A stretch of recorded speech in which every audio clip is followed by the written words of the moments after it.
കഴിഞ്ഞ ലോക്സഭാ തിരഞ്ഞെടുപ്പിൽ ആളുകൾ ഏറ്റവും കൂടുതൽ സോഷ്യൽ മീഡിയയിൽ തിരഞ്ഞ മുഖമാണ് ധ്രുവ് റാഠിയുടേത്. കാരണം ബി.ജെ.പി. സർക്കാരിന്റെ അടിവേര് പിഴുതെറിയുന്ന സംഭവങ്ങളാണ് ഈ യുവാവ് ജനങ്ങൾക്ക് കാണിച്ചു കൊടുത്തത്. അതുകൊണ്ട് തന്നെ ബി.ജെ.പി. എന്ന വൻമരത്തെ ഏറെക്കുറെ തളച്ചിടാൻ ഈ യുവാവിന്റെ വീഡിയോകൾക്ക് സാധിച്ചിരുന്നു. അന്നേ നോക്കി വച്ചതാണ് ബി.ജെ.പി. ഈ യുവാവിനെ. ഇന്ന് ചിലതൊക്കെ പ്രാവർത്തികമാക്കുകയാണ് മഹാരാഷ്ട്ര പോലീസ്. അതായത് പ്രമുഖ യൂട്യൂബർ ധ്രുവ് റാഠിക്കെതിരെ നീങ്ങിയിരിക്കുകയാണ് മഹാരാഷ്ട്ര പോലീസ്. ധ്രുവ് റാഠിയുടെ ഒരു പാരഡി അക്കൗണ്ടിലൂടെ ലോക്സഭാ സ്പീക്കർ ഓം ബിർളയുടെ മകളെ കുറിച്ച് എക്സിൽ വ്യാജ സന്ദേശം പോസ്റ്റ് ചെയ്ത സംഭവത്തിലാണ് കേസെടുത്തത്. മഹാരാഷ്ട്ര സൈബർ പോലീസാണ് ഇതിൽ ജനപ്രിയ യൂട്യൂബർക്കെതിരെ കേസെടുത്തിരിക്കുന്നത്. ഓം ബിർളയുടെ മകൾ UPSC പരീക്ഷയിൽ ഹാജരാകാതെ പാസ്സായതായി ധ്രുവരാത്തി എന്ന ഹാൻഡിലുള്ള അക്കൗണ്ട് എക്സിലൂടെ അവകാശപ്പെട്ടിരിക്കുകയാണ്. ഇതാണ് യൂട്യൂബർക്കെതിരായി കേസെടുക്കാൻ കാരണമെന്നാണ് സൈബർ പോലീസിന്റെ വാദം. എന്നാൽ ഈ അക്കൗണ്ടിൽ ഇതൊരു ഫാൻ പേജ് മാത്രമാണെന്നും പാരഡി അക്കൗണ്ട് ആണെന്നും കൃത്യമായി രേഖപ്പെടുത്തിയിരുന്നു. എന്നിട്ടും തനിക്കെതിരെ കേസെടുത്ത മഹാരാഷ്ട്ര പോലീസിനെതിരെയും തന്റെ പേര് അനാവശ്യമായി വലിച്ചിഴച്ച ഒരു മാധ്യമ സ്ഥാപനത്തിനെതിരെയും യൂട്യൂബർ കടുത്ത ഭാഷയിലാണ് പ്രതികരിച്ചത്. പോസ്റ്റുമായി തനിക്ക് യാതൊരു ബന്ധമില്ലെന്നും തന്റെ പേരിൽ ആരോ സൃഷ്ടിച്ച വ്യാജ അക്കൗണ്ടിലാണ് ഈ പോസ്റ്റ് വന്നതെന്നും ധ്രുവ് റാഠി ചൂണ്ടിക്കാട്ടിയിട്ടുണ്ട്. പരീക്ഷയിൽ ഹാജരാകാതെ വിജയിക്കാൻ കഴിയുന്ന ഒരേയൊരു രാജ്യമാണ് ഇന്ത്യ. പക്ഷേ അതിന് ലോക്സഭാ സ്പീക്കർ ഓം ബിർളയുടെ മകളായി ജനിക്കണം. ഓം ബിർളയുടെ മകൾ പരീക്ഷ എഴുതാതെയാണ് പാസ്സായത്. മോദി സർക്കാർ നമ്മുടെ വിദ്യാഭ്യാസ സമ്പ്രദായത്തെ പരിഹസിക്കുന്നുവെന്നായിരുന്നു വ്യാജ അക്കൗണ്ടിൽ പങ്കുവച്ച പോസ്റ്റ്. സംഭവം വിവാദമായതോടെ പോസ്റ്റ് പിൻവലിച്ച വ്യാജൻ മാപ്പും പറഞ്ഞിട്ടുണ്ട്. ഓം ബിർളയുടെ മകൾ അഞ്ജലി ബിർള ആദ്യ ശ്രമത്തിൽ തന്നെ സിവിൽ സർവീസ് പരീക്ഷ പാസ്സായിരുന്നുവെന്നാണ് റിപ്പോർട്ടുകൾ. 2019 സിവിൽ സർവീസ് പരീക്ഷയുടെ മെറിറ്റ് ലിസ്റ്റിലും ഇവരുടെ പേരുണ്ടായിരുന്നു. ഇന്ത്യൻ റെയിൽവേ അക്കൗണ്ട് സർവീസിലാണ് നിലവിൽ അഞ്ജലി ജോലി ചെയ്യുന്നത്. ട്വീറ്റ് വിവാദമാവുകയും നിരവധി പേർ ഷെയർ ചെയ്യുകയും ചെയ്തിട്ടുണ്ട്.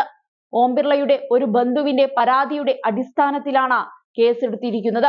യൂട്യൂബർക്കെതിരെ അപകീർത്തിപ്പെടുത്താൻ, സമാധാന ലംഘനത്തിന് പ്രേരിപ്പിക്കുന്ന ഉദ്ദേശത്തോടെ മനഃപൂർവ്വം അപമാനിക്കൽ, ദുരുദ്ദേശത്തിലേക്ക് നയിക്കുന്ന പ്രസ്താവന, വിവിധ IT ആക്ട് എന്നീ വകുപ്പുകൾ പ്രകാരമാണ് കേസ് രജിസ്റ്റർ ചെയ്തിരിക്കുന്നത്.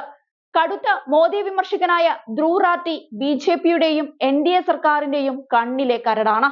ലോക്സഭാ തിരഞ്ഞെടുപ്പിന് മുന്നോടിയായി വിവിധ വിഷയങ്ങളിൽ മോദിക്കെതിരെയും ബി.ജെ.പിക്കെതിരെയും ധ്രുവ് നിരന്തരം ചോദ്യങ്ങൾ ഉയർത്തുകയും വീഡിയോകൾ പങ്കുവയ്ക്കുകയും ചെയ്തിരുന്നു. കോടിക്കണക്കിന് കാഴ്ചക്കാരാണ് ധ്രുവിന്റെ വീഡിയോകൾക്ക് യൂട്യൂബിലും മറ്റ് സമൂഹ മാധ്യമങ്ങളിലുമായി ഉണ്ടായിരുന്നത്. 21.5 മില്യൺ പേരാണ് 29കാരനായ ധ്രുവ് റാഠിയെ യൂട്യൂബിൽ ഫോളോ ചെയ്യുന്നത്. അതേസമയം ലോക്സഭാ തിരഞ്ഞെടുപ്പിലെ NDAക്ക് നേരിട്ട കനത്ത തിരിച്ചടിയിൽ പ്രതികരിച്ച് ധ്രുവ് റാഠി എത്തിയതും ശ്രദ്ധേയമായിരുന്നു. സാധാരണക്കാരന്റെ ശക്തിയെ വില കുറച്ചു കാണരുതെന്ന് ധ്രുവ് റാഠി സോഷ്യൽ മീഡിയയിലൂടെ പ്രതികരിച്ചിരുന്നു. NDA സർക്കാരിനേറ്റ തിരിച്ചടിയിൽ സോഷ്യൽ മീഡിയയിൽ ധ്രുവ് വലിയ പ്രശംസ നേരിടുന്നതിനിടെയാണ് ഈ പ്രതികരണമുണ്ടായത്. ഉത്തർപ്രദേശ് അടക്കം ഹൃദയഭൂമിയിൽ ബി.ജെ.പിക്ക് അടിപതറിയതിൽ ധ്രുവിന്റെ വീഡിയോ വലിയ പങ്കുവഹിച്ചെന്നും സാധാരണക്കാരുടെ നെഞ്ചിൽ കയറിക്കൂടിയത് ധ്രുവിന്റെ വാക്കുകളാണെന്നുമാണ് സോഷ്യൽ മീഡിയ അഭിപ്രായപ്പെട്ടത്. രാജ്യത്തിന്റെ അടിസ്ഥാന വർഗത്തിന്റെ പ്രശ്നങ്ങൾ അവതരിപ്പിച്ച് മോദി സർക്കാരിനെ തുറന്നുകാട്ടിയ ധ്രുവ് റാഠിയുടെ വീഡിയോ മിനിറ്റുകൾക്കകം സോഷ്യൽ മീഡിയ ഏറ്റെടുത്തിരുന്നു. 2024 ഫെബ്രുവരി 22-ന് ധ്രുവ് പോസ്റ്റ് ചെയ്ത ഇന്ത്യ ഏകാധിപത്യത്തിലേക്ക് പോവുകയാണോ എന്ന ഒരൊറ്റ വീഡിയോ മാത്രം കണ്ടത് കോടിക്കണക്കിന് പേരായിരുന്നു.